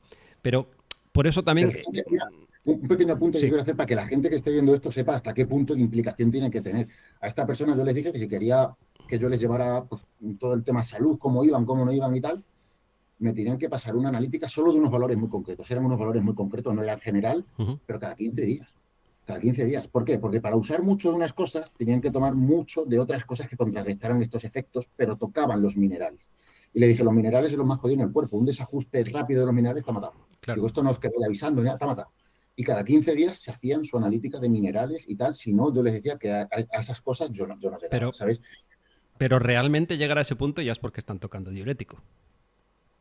No, diurético no, pero son cosas que son para suprimir la cascada atrás. Tema Ah, bueno, termisartán y tal, vale, ok, en ok. dosis bastante altas, Eso es el otro tema, potasio. tema bastante controversial también, que ahí sí Claro, que entonces es podríamos que estar claro, en cuando una debate. persona, ¿sabes qué pasa? Cuando una persona está machacando, yo no soy partidario de esto, pero sí que veo lógico que si una persona está machacando mucho su corazón y sus riñones, los esté protegiendo por otro lado. Pero eso también genera efectos secundarios peligrosos. Sí. Entonces, al final, la polifarmacia es una mezcla que no sabes por dónde va a salir. Pero, por lo menos, ya que no sabes por dónde va a salir, míratelo cada 15 días y vemos por dónde va saliendo, al menos. Sí, bueno, además es que es preventivo, evidentemente, y eso sí, es súper importante, la salud preventiva, lógicamente. Bueno, para acabar me gustaría que me comentaras un poco qué planes de futuro tienes dentro de lo que sería todo lo que estás ahora realizando, qué es lo que vas a hacer a partir de ahora en adelante, si vas a seguir, creo que me has dicho que sigues con el tema de los libros, pero ese punto de tener ese tiempo para que te llegue todas esas ideas y plasmarlo en un libro, si andas en muchas cosas, ¿cómo realmente encuentras el momento para escribir, para centrarte, para estar tan metido en ese proyecto? Es obligándote. Mira, yo todos los días, haga lo que haga, mañana, por ejemplo, tengo que salir de viaje. Pues sé que desde que me levante, yo intentaré, a veces me levanto antes, pero vamos, lo más tardar, yo tengo puesto el despertador a las 7 de la mañana. Si me despierto más tarde, o sea, más pronto, pues ya está, aprovecho más el día, pero no me dejo más de las 7 de la mañana. Y yo nada más levantarte de 7 a 9, que sea cuando empieza a salir el sol en España aquí, y entonces para los perros y tal, de 7 a 9 yo escribo, siempre. Sea el día que sea, me vaya de viaje, no me vaya. Y mucha gente podría decir, joder, pero eso no es urgente. Sí, si es urgente porque me lo he propuesto. Entonces, es lo primero que hago en el día porque me lo he propuesto. Y quieras que no, 2 días escribiendo todos los días, de lunes a domingo, ¿eh? Son todos, son 14 horas semanales, que es casi media jornada de algunas personas, solo escribiendo, ¿vale? Y luego si saco más huecos durante el día, pues también lo hago. Voy a seguir con eso porque considero que es un proyecto que está curioso y que el día de mañana me va a enorgullecer y decir, mira, todo esto lo he hecho yo y he ayudado a cierta gente, porque además se están vendiendo bastante bien. Entonces, eso va a ser lo primero. Y segundo, a ver cómo decirte, quiero que la gente vea lo que hay detrás del culturismo de verdad. Entonces, lo digo cuando esto salga, no sé si habrán salido las otras entrevistas o no, pero yo, por ejemplo, esta semana tengo una inauguración de un gimnasio y tal, y en esa inauguración voy a hacer 2 podcasts parecidos a esto, lo único que los voy a hacer personales, que se genera mejor más vínculo y se Ujú. intima más. Y uno va a ser con Raúl Carrasco para hablar de los problemas que conlleva estar siempre definido. ¿Vale? Raúl Carrasco era conocido por estar siempre definido. Yo me he tirado mucho tiempo definido con un punto de competición prácticamente para salir a competir y he visto todos los problemas a nivel salud que eso ocasiona, que son muchos más de lo que la gente cree. Entonces vamos a hablar sobre ese tema porque la gente se piensa que si estás definido o con porcentaje bajo de grasa, los problemas de salud te los evitan, pero no. Ni los de salud ni los mentales te los evitan. Entonces quiero debatir eso. ¿Por qué? Porque es algo que nadie ha hablado sobre ello. Y luego voy a hacer otro podcast con Frank Spin en el que quiero debatir no lo típico de sus preparados que van a la Olimpia, que no, sino de él, que la Ujú. gente pueda conocer a Frank Spin. Sí. Quiero dar a conocer partes del culturismo que nadie habla y que nadie conoce. Entonces, me gustaría estar un par de años haciendo este tipo de entrevistas a gente reconocida del Ujú. sector, pero no para que me hablen de lo típico. Yo no quiero que Frank Spin me hable de Calderón si va a la Olimpia o no. Ujú. Quiero que me hable de él, por qué empezó en el culturismo, cómo empezó, por qué se retiró, aunque más o menos yo lo sé, pero por qué se retiró él del culturismo, qué problemas tuvo para retirarse, si es que los tuvo, a qué cosas ha tenido que enfrentar. Y bueno, y a día de hoy, que es un preparador tan reconocido, Ujú. si él tiene ansiedad por los resultados de sus deportistas, porque la gente le mira con lupas, o sea, cosas que nadie le pregunta, que nadie se preocupa por Sí, él, sí. que nadie, Algo pues yo diferente. quiero enseñar esa parte. ¿No crees que para encontrar esa inspiración la única manera de tener todas esas ideas es solamente ponerte enfrente al papel y estar horas y horas escribiendo? Yo me recuerdo que Camilo José Cela decía, por muy burro que uno sea, cuando estás 8 horas escribiendo, por narices te tiene que entrar la inspiración para acabar el libro. Y yo creo que es muy cierto, ¿no? Sí, mira, yo creo que para escribir no hace falta esa inspiración, para escribir no, para saber los temas sobre lo que escribir sí. Entonces, ahora con los móviles es muy sencillo, yo tengo un chat conmigo mismo, o sea, yo en WhatsApp tengo un chat que está puesto yo mismo, o sea, me hablo a mí mismo en ese chat. Y me mando audios sobre todo. Voy andando, a mí me gusta cuando salgo a los perros no llevar música ni nada porque así las ideas te vienen, van, las coges, no las coges.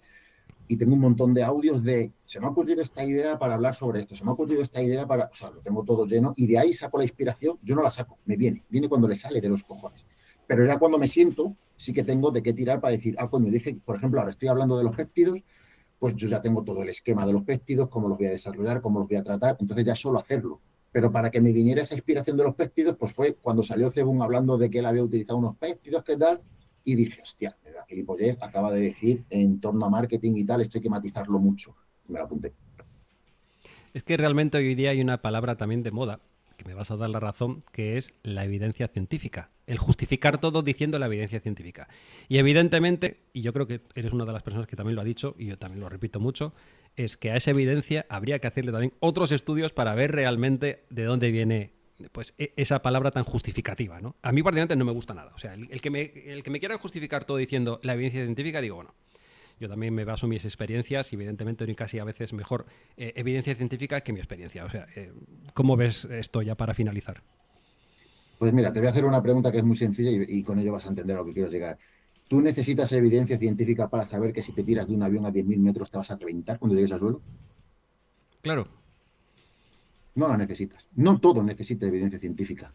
Hay cosas que son pura lógica. Si conoces la fisiología, la biología y llevas viendo muchas veces la relación causa-efecto entre ciertas variables, no te hace falta una evidencia científica porque lo que la gente llama evidencia científica habría que llamarlo muchas veces sesgo científico. ¿Por qué? Porque una empresa que quiere sacar la aspirina es evidente que todo lo va a manipular para que salga rentable sacar esa aspirina. Y esto siempre lo digo, yo participé en un estudio sobre nandrolona en mi universidad y otra universidad contigua, la de Granada, estudió precisamente si todo lo contrario se podía dar. Es decir, eran como dos universidades estudiando lo mismo para intentar demostrar lo contrario. Uh -huh. Las dos tuvieron razón. Las dos, en sus estudios, demostraron lo que querían demostrar. Y yo, que tuve que entregar las pruebas de orina y tal, eso era un cachondeo. Así que me imagino que si la mía era un cachondeo, la otra también. Entonces, esos dos estudios para mí no valen ni para calzar la mesa. Lo digo así de claro. Igual que esos, otros muchos. ¿Por qué? Y luego está la gente que no sabe interpretar los estudios, y esto es lo que más me revienta. Cuando la gente dice, hay un estudio que hablan, a mí me dan ganas de decir, ¿te has leído el estudio completo? ¿Has visto qué variables estaban controladas? ¿Cuáles no estaban controladas? ¿Has visto si los sujetos eran entrenados o no? ¿Por qué? Porque en mi facultad, por ejemplo, el segundo estudio en el que yo participé era si la pliometría mejoraba la hipertrofia. Entonces,